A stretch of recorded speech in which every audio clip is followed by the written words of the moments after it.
everybody. Welcome to the Clinton Sisters. This is now our 4th complete flip, rehab and sold. Let me take you guys to the walkthrough. I do want to add that, besides the fact that the Clinton Sisters, we went 6 months over our timeline. We went about this side of the Clinton sister, we went about $15K over our budget. Out of all the issues, out of all the problems, out of everything that we've gone through and had to deal with, I would say that I'm just so grateful for this opportunity because we learned a lot.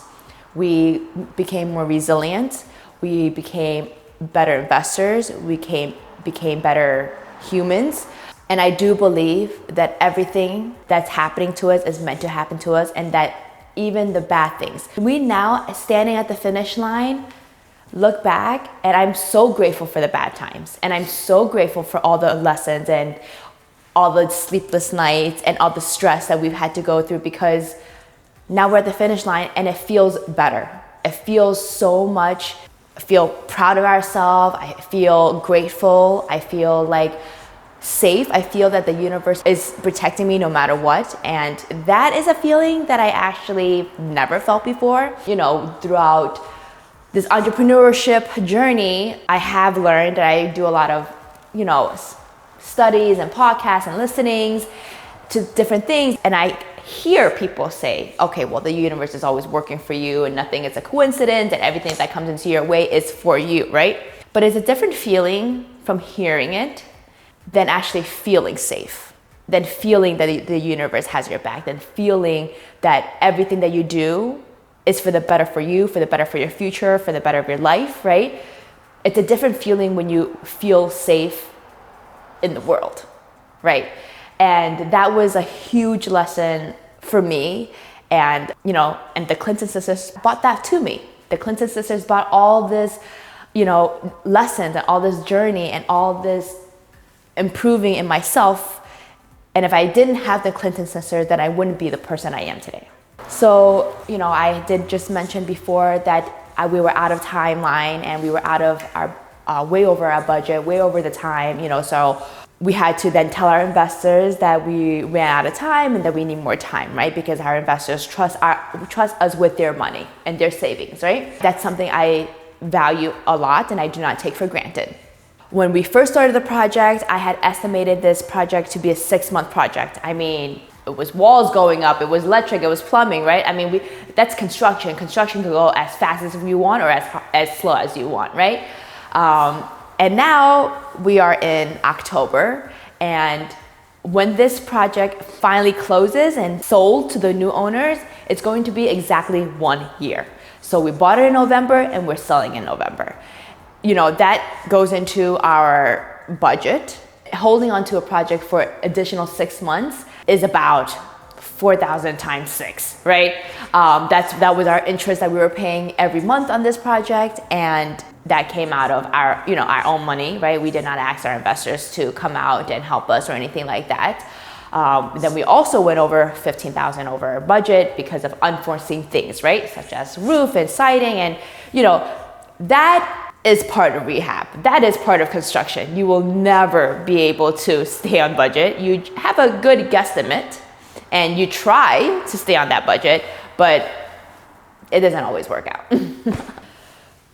When we're talking about numbers and digits, I really don't know if there is a strategy, or if there is one, I have not yet found out, on how to not go over budget, right? I think when you talk to any long-term investors, they always say that rehab goes over budget no matter how hard you try. There are going to be new strategies that I will implement moving forward in our business, such as bluffing up the numbers when it comes to rehab, right? So if we're saying that it takes $130,000 to renovate the house, maybe I'll tell the investor $150,000 just to keep another extra $20,000 in the pocket for worst case scenario, right? Worst case scenario with time, with budget, renovation budget, and all the problems and aspects that may or may not come, right? Or another strategy we can implement is not taking the extra, let's say in this example, $20,000, and just be communicate with our investor and tell them, okay, what happens if we go over time? What happens if we go over budget?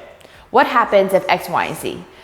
Would you be able to have the additional funds to then lend us additional money when needed, right? That would be a conversation that you would want to have prior to buying a property and a project.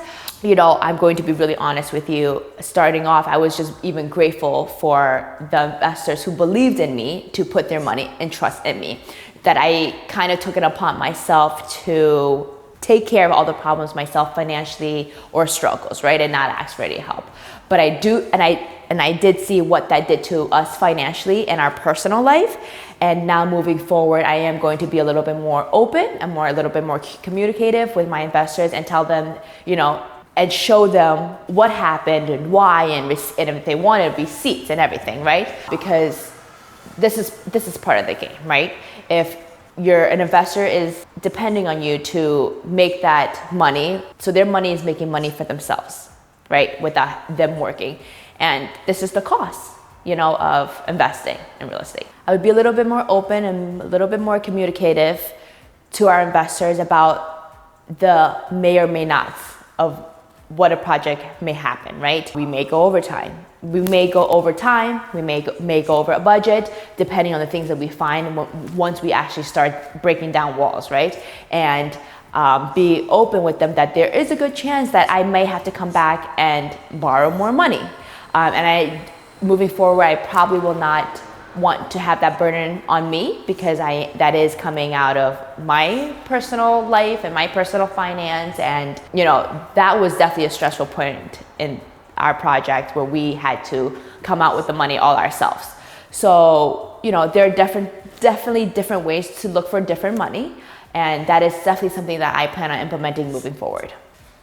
So here in Jersey, when we bought the house in November 2023 to now moving into November of 2024, during this summer market, it was very hard to buy a property, right? Everybody was outbidding each other. So the real estate market has definitely increased since we bought it. And when I first was running my numbers, when we first bought this project, our purchase price now and our purchase price of this property has definitely gone up by, I would say, somewhere between 15,000 to 20,000. So the market has gone up, and this area is definitely desirable because there's a lot of people from New York City moving into this part of New Jersey. Property's going up, property values going up, equity's going up, and that's the best thing about investing in real estate.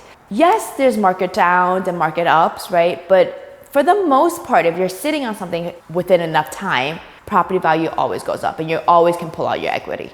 For any newbies, beginners, you know, just keep pushing. You're never going to fail. You only fail if you quit. If you keep pushing, you're gonna get there.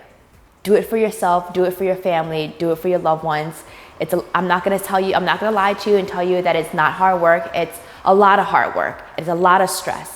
But you can do it. If I can do it, you can do it. So get out there and do it. I guess my message to the world, you know, and to life and all the humans on this world is that we're so grateful.